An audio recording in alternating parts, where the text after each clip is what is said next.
Золотую осень и солнечный день. Около дома номер 9 по улице Жуковского сегодня собрались ценители и почитатели творчества Фаниса Яруллина. Они пришли на открытие мемориальной доски. Первый сборник стихов под названием «Я влюблен в жизнь» был опубликован еще в 1964 году. С тех пор Фанис Яруллин покорил сердца миллионов читателей. Будучи прикованным к постели, поэт продолжал творить. Он уникальный человек, который в душе, собственно, лично носил духовный символ.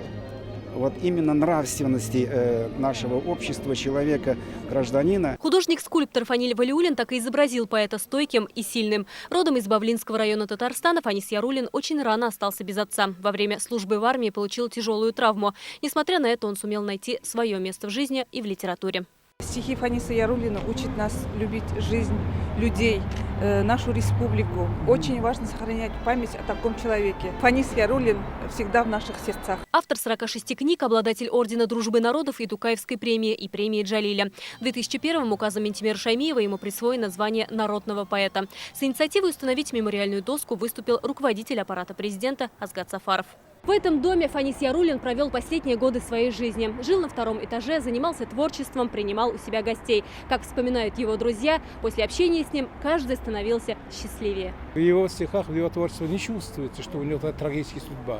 Он пишет такие светлые стихи, оптимистичные стихи.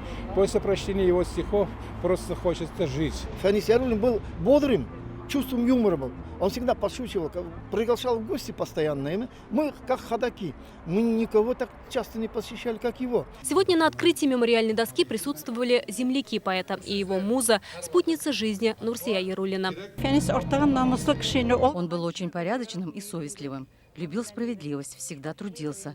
Бывали ночи, когда он совсем не спал, писал свои произведения. В последние годы увидели свет его сборники стихов «Соленые капли», «Крик души», «Осенняя мелодия». Многие его произведения о любви к жизни, к родине и татарскому народу помнят наизусть.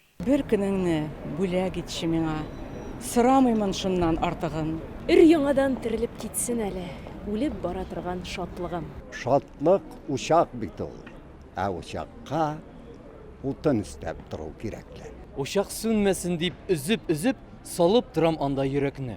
Я считаю, что это великий сын нашего народа. Он всегда переживал за наш народ, всегда переживал за язык, татарский язык.